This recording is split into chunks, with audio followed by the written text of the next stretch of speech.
Hello, my name is Matthias and welcome to the FPL Scope and my team selection video for game week 8. We are now past the second international break out of 3 in the start of the season, and I'm happy to be back in FPL and looking forward to this weekend's games.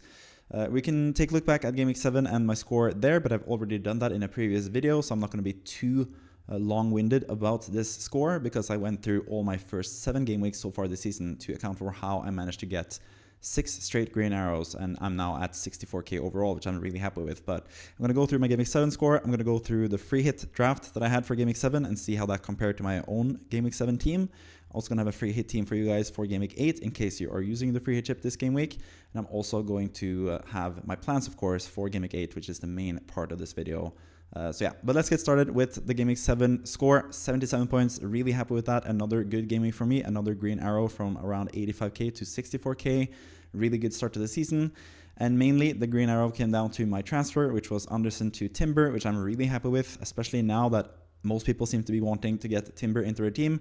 I've been saying this for a couple game weeks already that I would prefer, back even when people were wildcarding in game week 6, I said that I would prefer to have Timber rather than Raya in the defense for Arsenal because he has so much more upside, and he proved that already in game week 7 in the first game week that I owned him because he got an assist, he got the clean sheet, and he even got bonus points, I think, so he got 11 points in that game while Raya only got 6, so I'm already 5 points ahead in that head-to-head battle, basically. So really happy with the transfer. I did sell Joachim Andersen, which is not really advisable normally because he is a really good player to have in FPL. I think he's underpriced at 4.5 because he's a DEFCON monster. He plays for what should be a good defensive team in Fulham, who have still conceded a lot of goals. I'm a bit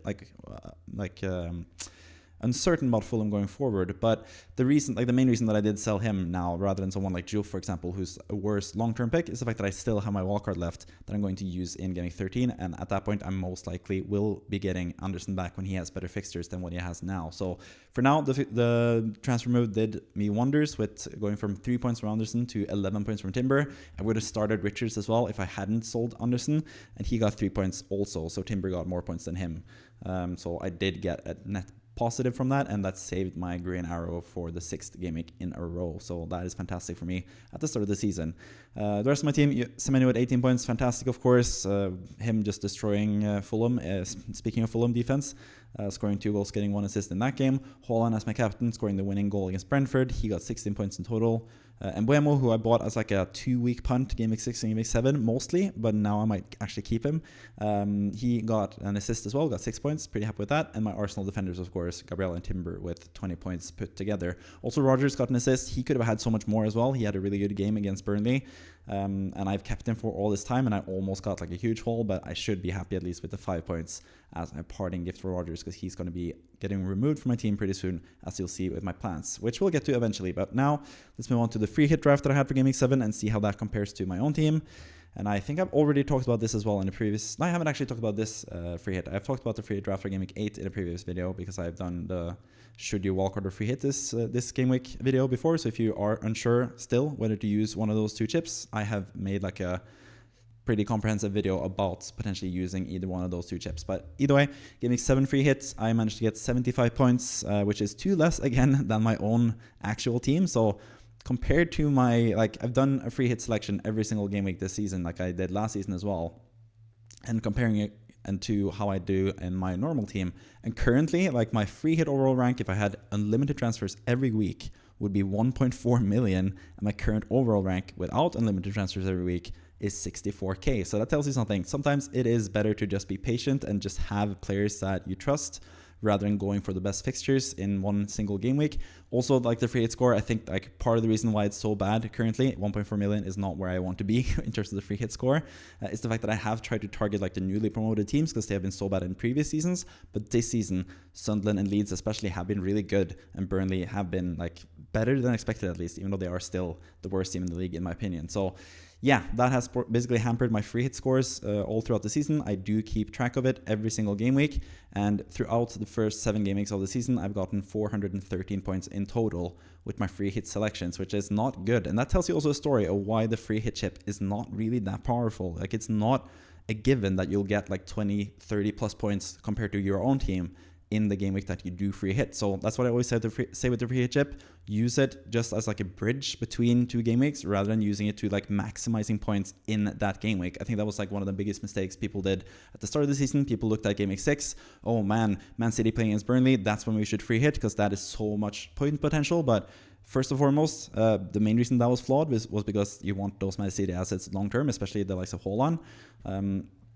And the second reason why that was flawed is also because like you want to have, like I said, players that are good before and after the free hit rather than selecting like the best free hit team possible. Like, of course, you're going to try to maximize your free hit points and have like nice differential players on that free hit, but it's more important that you make sure that your team is good before and after, which is what I did in Game Week 3 when I free hitted myself. And I selected a lot of Arsenal players in my Game Week 1 squad who had a really bad fixture in Game Week 3. But since I could free hit in Game Week 3, I didn't really have to worry about that for the Arsenal players. So their fixtures in total looked a lot better before and after Game Week 3, which is why I selected them from the start of the season. And now they're really popular, and I'm triple up on Arsenal with only using 1 transfer to bring in Timber because I already had Gabriel and Gyökeres from the start of the season. So pretty happy with that tactic in general. But anyways, that was a bit of a tangent on the free hit chip in general. Game Week 7 free hit, as I knock away my camera or knock away my computer. 75 points, like I mentioned, still pretty good. Like, that's a pretty good score for a free hit. Pretty happy with that, especially if you had a really bad team going into this game week and you were looking at something like 40, 50 points, then 75 points would have been amazing. So yeah, hopefully if some of you guys watch my content and you used your free hit last game week, maybe I helped you with some good picks. Also, I should say the best alternative picks that I have here as well also did really well. So I had some other good suggestions other than the starting 11 that I did select in Voltemada and Buemo and Guardiol, who all performed and got points this game week. But when it comes to the free hit score, 7 points from Pope. That was one of the benefits, having a Newcastle goalkeeper to keep a clean sheet this past game week. That was really nice. I had the double Arsenal just like in my own team. The backline is actually entirely the same as my own team. Gabriel and Timber were really good picks. Senesi not so much, but they did concede just 1 goal against Fulham from the 1 chance that Fulham had, really. So I think that's still like a decent pick. Minte, Gordon, and Foden all kind of flopped this game week. None of them got like major points. Gordon was even like subbed off pretty early. Minte is still a bit too unreliable for me to go for him as like a long-term pick. And Foden was like a one game week punt, basically, as it is often the case with free hits against Brentford, who he has been really good against in the past. But in this game, I think he was way too selfish and just took too many shots and could have had a couple of assists if he just been a bit more unselfish in that game. So yeah, a bit disappointing from Foden there. Haaland up front as well. Gyökeres and Watkins didn't do much either. Both of them have been pretty disappointing this season. Gyökeres, I think, have been better than most people give him credit for, but still, he hasn't gotten that many points returns, especially lately. So a bit disappointing to see that from him against West Ham, which should have been a good game for him. Maybe I should have gone for Saka instead. Easy to say post game week or after the game week is done, because Saka took the penalty and not Gyökeres like we expected. But either way, that's how it goes sometimes. So yeah, 74 points. Not the best, but it is still, or it is actually really good. Like I've done bad with the free hit selections in general this season, but Game Week 7 was actually a pretty good game week with 75 points. That's better than most people did this past game week. So yeah, should take that as a win, especially with those good alternative picks as well. So all in all, pretty good free hit selection. At least I had Semenyo as well. That was something that I said in Game Week 6, the free hit that I had for Game Week 6, that I should probably just select Semenyo every single game week now because he's just in the form of his life. But now I'm actually not following that advice in Game Week 8, as you'll see with my free selection for Game Week 8, because I have removed Semenyo from the draft. I don't have him here because he has a pretty tough game against Crystal Palace away. So yeah, I haven't gone with him this time around. I've actually gone with the back 4 this time because I wanted to fit in both Salah and Haaland. So I wanted some really good picks that weren't too high of a price still, because defenders, even like the most expensive defenders, are still 6 million, which is a lot cheaper than the most expensive midfielders and forwards. So I have managed to get a lot of good players, I feel like, with a back 4 this game week, because I didn't really find any like super stand-up midfield picks other than 2 of the guys that I've picked actually this game week. But let's go through the team, starting with the goalkeeper. I have Darlow and Dubravka. Again, just a money-saving move. Darlow, it's not even secure that he's going to start against Burnley because Lucas Perry might be back in goal for this game. Darlow has played really well for Leeds though, so I think he actually should keep his place, but we don't really know yet what happens when their presumed starter comes back from injuries. But If Darlow doesn't play, the man on the opposite side of the pitch, Dubravka, is going to be able to play at home against Leeds. I think that's also a pretty good fixture, so I don't really mind if Darlow doesn't start either. I think Dubravka is going to be a decent starting goalkeeper for a really cheap price, which allows us to have more money left for the rest of the positions. I'll go with another double Arsenal defense. Again, trying to recuperate the success, or not recuperate, but basically get the same success again with Gabriel and Timber. I think they're just two really good picks. Gabriel is much better at DEFCON than we expected this season. Timber is just super attacking. Like, he is someone that will get a lot of assists and goals this season. He has so many touches in the box. Even last game, he was absolutely fantastic. He gets the playing time. He's just amazing in every way. So yeah, I got my both Gabriel and Timber against Fulham, who might not have a striker this game week either. So I think another clean sheet for Arsenal is a potential here in this game week. Also going with Cucurella, I wanted to really attack this Nottingham Forest fixture for Chelsea. I think that's a really good fixture, and that's like the main difference between my own team and the free hit draft. I don't have any Chelsea players currently in my own team, and I think Nottingham Forest is a really nice team to target currently. Cucurella, so offensive. I think he can get assists. Like, even if they don't keep a clean sheet, which could happen away to Nottingham Forest, they could lose the clean sheet, but still Cucurella has some of that attacking threat that I do quite like, so he is in the team. Juff as well, sort of the same, super attacking fullback. He's actually gotten some DEFCON points this season as well. Last game week, for example, got DEFCON points, and he's such an offensive fullback as well. Might even play wingback with West Ham's potential new system with 3 at the back under Nuno Espirito Santo after the international break, so he could be super attacking, playing against a really good having a really good fixture against Brentford at home, because Brentford have been pretty bad this season away from home. He can get a lot of points. He could get a haul. He could be like the Estepinian, the new Estepinian, basically. If you remember him from a couple years back for Brighton when he was at his peak, basically. In midfield, we have Salah as captain, which is a bit of a punt, but I think he just has such a good history against Man United. He looks slightly better now with the goal he scored, or the goals he scored for Egypt in the international break. Man United is just his favorite opponent. I think if he wants to start his season, like if he wants to reignite his form at Liverpool now, I think Man United at home could be the place to do it, because I think that could be a high-scoring game. I think both teams will hope to win that match. Man United sort of sensing a weakened Liverpool side who have been struggling, and Liverpool really wanting to put things back into gear and get into a better position in this season, because they've struggled lately, as well as Salah, who's been struggling a bit lately as well. Enzo Fernandez as another pick against Nottingham Forest away. He is yellow flagged, but I think he's going to be okay. He was sent home early from the Argentina squad, but apparently it's because he wouldn't have played that second game for Argentina anyways, so they just sent him back home anyways. To heal and rest up and heal for Chelsea, and I think he could be ready to play this game week against Nottingham Forest. I've actually gone with like a really cheap bench here to be able to afford all these players, so it is a bit risky, especially if we get news that Enzo Fernandez isn't fully fit. But I think tomorrow or today, as you're watching this video, in the press conferences for Chelsea, hopefully we get news of Enzo Fernandez being ready to play for this next game week.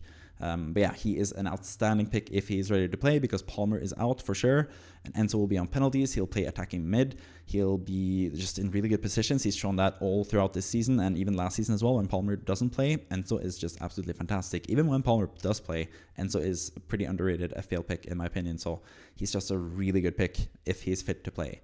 Tijani Reinders, I do have in my own team, and I have him in the free hit draft as well. I just couldn't find any other like below 6 million midfielder that I really liked, apart from the West Ham guys. That's the only thing. Like, both Somerville and Paquetá are really nice picks that I do quite like, but I have Bowen in this team as well, so I just figured I can't really double up on West Ham attack, even though they are playing Brentford at home, which is a really nice game. I've just gone away from that. But you could go with Paquetá or Somerville if you do quite like West Ham's chances in that game, but tripling up on West Ham just seemed a bit too much, even for me as a West Ham fan. But yeah, Bowen I've selected because he's just an outstanding player in general. He just keeps getting goals. I think this could suit him this game. He is just a points guarantee type of player every season. He gets 170 plus points pretty much every season, playing for a really bad West Ham team, and at home against Brentford in the first home game for Nuno Espirito Santo. I think that has pretty high potential, so Bowen is in the squad as well. Joao Pedro, another player from Chelsea in that game against Nottingham Forest. I think that's the best fixture to target this game week, and Joao Pedro is going to play up front, going to play most likely close to 90 minutes at least in this game, so I think he's going to be a good pick as well for game week 8. Also, Haaland as the vice-captain this time around. I think he's going to score 1 goal at least against Everton, which is usually captain material, but I think Salah's like ceiling is a bit higher than Haaland's, because he has shown that in the past against Man United he can score a hat-trick, he can get an assist, like I did a couple of years back when I did free hit and took away Salah from my team when he played Man United away from home. He scored a hat-trick and had an assist, and I lost out big time on my free hit because of that. But yeah, Haaland against Everton at home, I think he has a decent chance of getting, he is a pretty safe captaincy choice, all things considered, but I've just gone with Salah as a bit of a differential this time around because I can, basically, because Salah has the chance to do really well this game week and be a super good differential. On the bench, Dubravka, like I mentioned already, a decent fixture at home to Leeds. Gudmundsson, also a decent fixture away to Burnley. That could be a 0-0, it could be a 2-2, who knows really, but yeah, I wouldn't really put it past either team to have a good performance in that game. King and Miley just filling up the rest of the spots for the cheapest possible price, because this team is pretty damn expensive, so yeah, just have to make do with the rest of the players that we have selected here. When it comes to best alternatives, I actually think Jørgen Strand Larsen is a good pick. I did mention previously that Sunderland have been good this season, but they have been a bit more susceptible lately. They lost Habib Diarra to injury a couple game weeks back, and I don't think they've looked as good since then. And also they are struggling with some injuries. Alderete might be injured for this game as well. I think Wolves are getting better and better as the season goes along. I think Strand Larsen is now back to full fitness, it seems like. And I think he has a chance to score in this game and be a pretty good player. So if you want to have a cheaper alternative than Joao Pedro or Bowen, if you want to have a better midfield player, for example, Strand Larsen could be a good pick. I think Calvert-Lewin is also like a pretty decent pick in this game week as well. He is someone that has been hyped up a lot lately, and I think like for some good reason. Like he does miss a lot of chances. He's super frustrating as a player, but he's also only 5.5 on penalties playing 90 minutes. It is pretty solid, like floor at least with him. For my midfield alternative, Ismail Assar, I think he's going to be a really good player this game week. The only thing that makes me a bit hesitant is the fact that they're facing Bournemouth, who have been really good defensively this season. Apart from the game against Leeds, actually, where Calvert-Lewin looked pretty good. Bournemouth have been really solid defensively. That game and the Liverpool game, they have conceded a lot of goals. But other than those games, defensively, they've been really, really solid. So I don't really know if this is the best moment to jump on the Palace players. I might want to wait for game week 10, personally, like long-term wise. But I do think Sarr has a decent enough chance against Bournemouth. I would probably select him if I had the money to select him over Reinders. But I needed to save some money, so I went for Tijani Reinders instead, in an easier game on paper, at least for an attacker, in my opinion. Guardiola, also a really good pick. He's been really good back-to-back game weeks now. I think he's gotten an assist and a clean sheet both game weeks, if I'm not mistaken. At least he got a clean sheet or got an assist in the Champions League as well against Monaco. So he's been good offensively. He's been good defensively. I think Newcastle, Aston Villa, Manchester City have been better defensively than what we have been used to in the past season. I think part of that is Donnarumma, who's a really good shot stopper for them. So I think Guardiola has a decent chance to get a clean sheet against Everton, who are without Jack Grealish this game week. So Everton have a lot of good attacking talents, but the one game week we saw them without Jack Grealish this season was when Everton played in the opening fixture against Leeds, and they didn't score a single goal in that game. So Guardiola could be a good pick, but I think Everton are still a good enough side to make me not select them for this game week as well. So yeah, that is the free hit team for game week 8. Let's move on to the main part of the video, basically, which is my plans for game week 8 myself with my own team. And I do have one player that is leaving for sure. That is going to be Morgan Rogers. He's been super disappointing this whole season. He got me 5 points at least in game week 7. But now that the fixtures are getting really bad for Aston Villa, I have no interest in keeping him, especially seeing as there are so many good midfield alternatives. Namely, 2 guys that I'm really considering between Enzo Fernandez and Ismail Assar. Those two guys are really, really good currently. My first option for now, if he is fit to play, is going to be Enzo Fernandez. I think he is just an outstanding pick, with Palmer still waiting to come back closer to the next international break in game week 12. Enzo Fernandez is going to be really good in his place, and they do have 2 really good fixtures now. Chelsea, Nottingham Forest away this game week, and then they have a good game week good fixture next game week as well. Even though I can't remember it off the top of my head which team that is, but they do have it was Sunderland at home, I think. They have really good fixtures in general. So yeah, Enzo Fernandez is one that I feel like I should really jump on right now. I also don't have any Chelsea cover. I don't have Joao Pedro. So I feel like I sort of need to do that. And I think the next 2 fixtures, like I mentioned, for Enzo are just so good. So he is my first option. But I have been tempted by Sarr. I think most of the past 2 weeks during the international break, I was thinking about bringing in Sarr. But first and foremost, just the bad fixtures. They have Arsenal away in game week 9. And I could just bench him. I could start, I think it's Juf against Leeds in that game week instead, rather than playing Sar in game week 9, who I would have to bench if I bring in Enzo Fernandez. But I feel like Enzo just has a higher ceiling in the next 2 game weeks compared to Sar this game week and Juf next, or Sar this game week and Juf next game week. Yeah, that's what I was trying to say. So I do think I prefer Enzo if I do only one of the transfers. If I only do Rodgers to one of the midfielders, I think I would do Rodgers to Enzo. Currently, as this stands, it could obviously change if Enzo is out. If there's a doubt that he's going to play, I'm more than happy to go with Sar instead. But I might also go with both of them. Like I have thought about this as well, doing a -4, doing Rodgers to Enzo and Mbuemo to Sar. But I'm not sure if I'm too confident about selling Mbuemo. Yes, the fixture isn't ideal, of course, away at Anfield against Liverpool. It's not the best fixture, but at the same time, Liverpool have been pretty bad defensively this season, so it could be a good game for Mbuemo in that game. Still, Man United have scored a couple goals against Liverpool in past seasons as well, so that could be a decent game. And after that, they have Brighton at home and Nottingham Forest away, 2 really nice fixtures, I think, for an attacker. So I'm not sure if I want to sell Mbuemo at this point, especially for a -4. If I had like 2 free transfers, I've seen a lot of people who have, for example, Fernandes and Stach in their team, and they have 2 free transfers. I would definitely do both those guys to Enzo Fernandez and Ismail Assar, because I think they're just superior picks in general for a cheaper price, I think, in total as well. So yeah, I am considering potentially doing both transfers, but I think currently what I'm leaning towards is the first option, of course, which is always like the main priority when I list them. Doing Rodgers to Enzo Fernandez, assuming he's ready to play. If I get news of that in the press conference from Chelsea, that Fernandez is ready to play for Chelsea, he's probably going to come into my team. But Ismail Assar, really good alternative, especially seeing as I have pretty good bench cover. I can bench Sarr against Arsenal in Game Week 9. I could also just start him against Arsenal because he is just a good player, but I do have Arsenal double defense, so I don't think I would play Sarr against them next game week if I had the chance to start someone else like Juf against Leeds, like I have the option to in Game Week 9. So yeah, those are some of my thoughts for this upcoming game week. In terms of the transfers, we can also talk about the rest of the team as well. Dubravka was in my free hit team. I am pretty happy with him as the starting goalkeeper. I'm not the biggest fan of Cels, of course, as my goalkeeper currently. That was one of my biggest mistakes so far this season, selecting Cels in Game Week 1. But I think Dubravka's next 2 fixtures are pretty good, so I don't think there's like any rush to sell my goalkeeper, and I don't think goalkeeper transfers are really that worth it anyway, especially in like such a short-term window for me, since I'm wildcarding in Game Week 13 most likely, potentially even Game Week 12 I might wildcard. So I feel like goalkeeper transfer is not really ideal when I have a pretty good option in Dubravka in a couple of the next fixtures as well.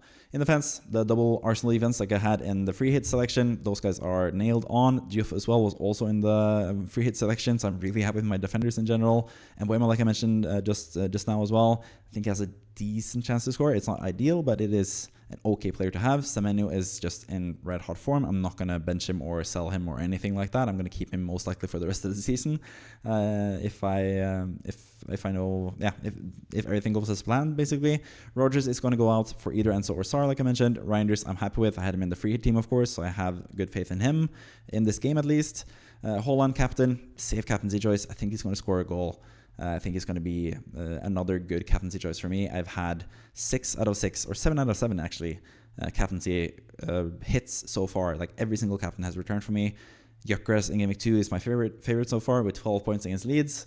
That is something that most people didn't have. So yeah, really happy with my captaincy choices in general. But yeah, I mentioned Gyökeres against Leeds. He managed to get 2 goals. One of them was a penalty, so it's a bit like lucky, I guess, since Saka didn't play since he got injured in that game. But I think Gyökeres is still a good pick. Like I did think about potentially selling him in Game Week 8. If Isak looked really good, I would potentially go from Gyökeres to Isak because my Liverpool have Man United this game week.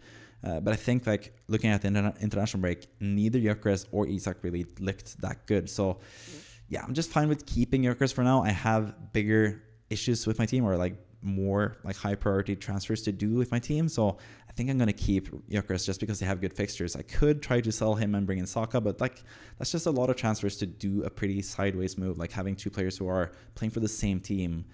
Getting sort of like the similar type of chances as well. I don't think it's worth it to use several transfers to sell Gyökeres to buy Saka. Maybe if I had more long-term perspective and I didn't have the wildcard in hand, maybe I would look to do it, because Saka I think is just going to be a better pick than Gyökeres for like the next like 20 game weeks or so, especially when Howard comes back. But seeing as I have like just a short-term window before a wildcard, where I'm probably going to get rid of Gyökeres in Game Week 12 or Game Week 13 when I'm wildcard, I might as well just keep him now for the good fixtures and hope that he does well and proves everyone wrong. Because I do still have a lot of faith in him. I think he's just still getting acquainted with his new teammates. The teammates are getting acquainted with him.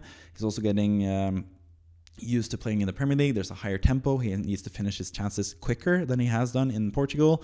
But I think he's been really close so far to getting even more goals. And he's been decent as well. Like 3 goals in 7 games isn't that bad either. So, and I think he's had some really good performances in general. So yeah, I'm just going to keep Gyökeres in total. Bowen has been fantastic for me, even though he started off the season really badly. And I was looking to potentially sell him around Game Week 4. I'm really happy I didn't because he's gotten a lot of points since that point. So yeah, Bowen, really, really good. Playing against Brentford at home, I think that's fantastic. So he's in my team, of course, because he was in my free hit selection as well. On the bench, I have Sells against Chelsea. No point in talking about him. He's not even going to start for my team. Or, yeah, he's not going to start in my team. Richards against Bournemouth at home and Senesi against Crystal Palace away. I think this is an interesting thing because I don't really know where this game is going to go. It could be a 0-0. It could be a 2-2. It could be a win for either side. It's just super tough to predict. So since I have some really good options for the rest of the team, I am thinking about just leaving both these guys on the bench, Richards and Senesi. They have, of course, that DEFCON potential. Most likely, both of them will get defensive contribution points this game week.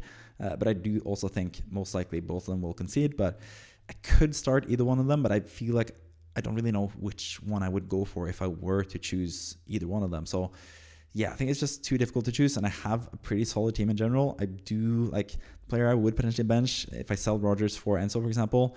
The player I would potentially bench is Mbeumo against Liverpool, but I think he has like decent enough potential, so I don't really know who I would pick out of Richards and Senesi either. So yeah, they're just staying on the bench for now. Hoping that's like a high-scoring game, especially if I bring in Sarr and I have Semenyo and Sarr. It would make sense if I want a high-scoring game with both of those guys scoring. But yeah, I've just benched Richards for Senesi, but I do think they're both really viable assets as well. So if I still had my bench boost, maybe I would have played this game week. Because yeah, it is a bit of a benching dilemma, but at the same time, I'm not too fussed about either one of them staying on my bench either. King, I'm pretty happy to stay on my bench because he plays Arsenal and he's just getting like 60 minutes and has blanked in every game week so far. So yeah, he's just a nice bench option for me in general. So yeah, that is my team for Game Week 8 and my transfer plans for Game Week 8. Let me know if you have any other good ideas for what I can do with my team. Maybe I should sell Gyökeres for Joe Pedro, for example. That could be an alternative transfer, I guess. But I think the priority is just selling Rodgers. He has way worse fixtures than Gyökeres, and I can get a really good player. I think Enzo is also like a preferred pick over Joe Pedro currently, in my opinion, just because he's going to be on penalties most likely. He took a penalty last time. Both of them were on the pitch and Palmer wasn't. And he's going to play in that attacking midfield role and get in really good positions. We've seen that in the last few game weeks. He's looked more likely to score than Joe Pedro, so I do prefer Enzo out of those two picks. So yeah, I think that's pretty much it for this game week in general. I hope you enjoyed the video. I hope I informed you in some way that helps you with your team going forward into the game week 8 deadline. And with all that said, I bid you adieu. I thank you for watching the video as always. Please subscribe, like the video, comment down below if you have anything to say. Positive, negative, criticism, or praise. I accept it all the same. And I'll see you next time. Thank you for watching. Bye-bye.